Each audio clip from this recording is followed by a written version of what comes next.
50 sur Europe 1, la suite des découvertes d'Europe Midi avec le coup de cœur cinéma de Bruno Kras, la série musicale présentée par Benjamin Josse, et Eva Rock nous recommande un documentaire aujourd'hui. Et d'abord le cinéma avec vous, Bruno Kras. On va dire un mot de vos enfin même plus qu'un mot, de vos deux coups de cœur dans un instant. D'abord, juste un mot des Césars. On le disait, on en parlait tout à l'heure dans le journal de 13h. Que ce soit meilleur acteur ou meilleure actrice, il y a vraiment du très lourd cette année. Très lourd. Il y a vraiment du très lourd. Moi, ce que je remarque quand même, et je lui tire mon chapeau, c'est que Emmanuelle Berco est là avec la tête haute, avec 8 nominations pour son film, dont meilleur film, meilleur réalisateur.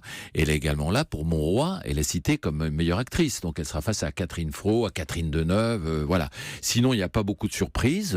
Chez les hommes, c'est Depardieu, Lindon, Lucchini, Bacri. Ouais. Mais moi, mon favori, je pense que c'est Lindon dans La Loi du Marché, qui a déjà eu, souvenez-vous, un prix d'interprétation au Festival de Cannes. Et puis quand même Catherine Fro chez les filles. Moi, je pense que Marguerite, qui est citée meilleur film, meilleur réalisateur, meilleur scénario, photo, montage, son, costume, décor et 2 seconds rôles, qu'il y en a 11, il peut s'en tirer avec 8 ou 9. Ça peut être le grand triomphateur de... Allez, on prend le pari. Moi, je dis que c'est le grand triomphateur de la future soirée des Césars le 26 février. 26 février, les paris de Bruno Kras, on sera là pour vérifier tout ça. Les bandes. On ressortira ça. Il n'y a plus de bandes. On ressortira les bandes. Voilà. Il y a plus de J'étais bandes. contaminé. Il y a des bandes, non? Non, il n'y a plus de bandes, Ah, il n'y a plus de bandes, Non, il n'y a plus de bandes depuis 10 ans. Ah, Bruno, vos deux coups de cœur, donc Alors, cette semaine, d'abord 45 ans. 45 ans, on en a beaucoup parlé, puisque Charlotte Rampling est nommée aux prochains Oscars. C'est une histoire très simple, ça se passe en Angleterre de nos jours. C'est un couple qui vit depuis 45 ans ensemble. Elle se promène dans la campagne anglaise, c'est très joli, c'est très fin. Et puis un jour, l'homme, qui jouait par Tom Courtenay, ils ont une complicité tendre et amoureuse, ça fait 45 ans qu'ils vivent ensemble, reçoit une lettre. On a découvert intact le corps d'une jeune fille qui avait disparu 50 ans auparavant, lors d'une ascension, etc. Or, cette jeune fille, Kate, c'était le premier amour de Geoff, le Tom Courtenay. Et cette découverte va ébranler le couple. C'est-à-dire que, tout d'un coup, le personnage que joue Charlotte Rampling va commencer à être jalouse et l'ombre de cette jeune femme, et j'en dirai pas plus, va provoquer une faille dans le couple. C'est très fin, c'est tout en filigrane comme ça, c'est très joli. Et puis surtout, Charlotte Rampling, Tom Courtenay aussi, mais Charlotte Rampling est magnifique. On sent derrière la sobriété, derrière ce magnifique regard unique dans l'histoire du cinéma, toute la douleur du monde, toutes les peurs, tous les doutes qu'il peut y avoir, et ça ébranle le couple, je vous en dis pas plus. Mais c'est un très beau film. Gros coup de cœur de Bruno Kras pour 45 ans. Autre coup de cœur, Tout en haut du monde. Ah, c'est un bijou d'animation d'un certain Rémi Chaïd. Il y a un certain, parce que jusqu'ici, il avait beaucoup travaillé avec d'autres réalisateurs sur des beaux films d'animation français. Et là, c'est son premier long métrage. C'est une magnifique histoire qu'il a inventée. C'est Sacha, une petite jeune fille à Saint-Pétersbourg en 1882, qui sait que son grand-père a fait une expédition au pôle Nord et que son bateau s'est perdu dans les glaces et elle veut y aller. Donc, elle va quitter Saint-Pétersbourg tout seul. Elle va aller dans un port. Elle va travailler dans une taverne auprès des marins. Elle va embarquer dans un bateau. Elle va arriver au pôle Nord. C'est magnifique. On oublie presque que c'est un film d'animation, tellement il y a d'aventures.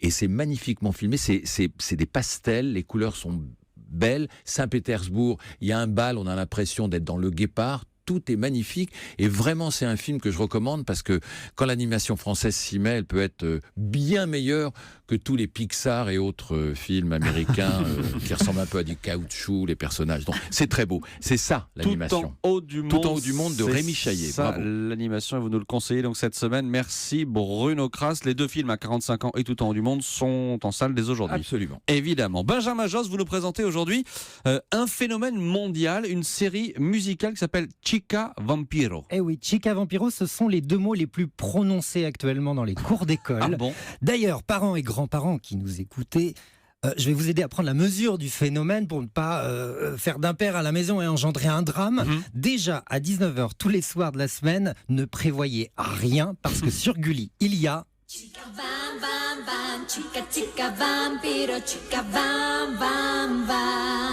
Alors, ce que vous entendez, c'est la chanson du générique de cette série télé qui raconte l'histoire de Daisy, une ado vampire amoureuse d'un mortel qui s'appelle Max. Bref, au niveau de l'histoire, Max, c'est du déjà vu. Ah, oui. Ouais. D'accord. Au niveau de l'histoire, Non, c'est je dis rien de du... plus. c'est du déjà vu, beaucoup vu même. Mais c'est mignon, ça fait marrer les 6-14 ans et surtout, c'est un carton d'audience.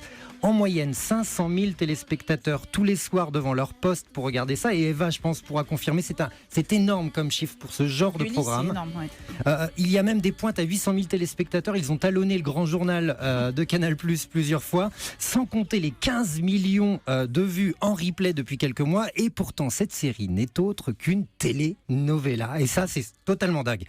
pour la petite histoire, tout est parti de Colombie via RCN, l'une des plus grosses chaînes du pays, qui est habituée au carton du genre. On leur doit par exemple Yo Soy Betty la Fea, que vous connaissez pour son remake américain, Ugly Betty. Ugly Betty, ouais. Lorsque la chaîne commande Chica Vampiro, elle veut une telenovela pour les enfants, mais il n'y a jamais eu de gros succès pour ce genre de choses. Elle commande donc 120 épisodes, ce qui n'est pas énorme pour une telenovela de ce genre. Et pourtant, la série prend et elle devient la plus regardée chez les 4-17 ans de Colombie. La série est achetée dans plusieurs pays, dont l'Italie, et là encore, succès d'audience impressionnant, l'Espagne idem, et ceux qui ont eu le flair de le prendre en France, c'est Gulli, et là pareil, les enfants adorent, au point que le phénomène dépasse maintenant la série. D'ailleurs, chers parents, je vous préviens, le mois de février va être chargé. Il y a des concerts, non ? Alors, il y a des concerts, tout à fait, qui sont organisés avec les acteurs de la série, dans toutes les grandes villes de France du 18 au 28 février prochain, c'est le Vampitour. Le Vampitour, c'est joli. Ils vont d'ailleurs remplir 2 fois le Zénith le 21 février. Ouais, comme Jean-Michel. Et il y a l'album de chansons qui sort le 12. Oui, un album, parce que, comme on le disait, c'est une série musicale, la preuve.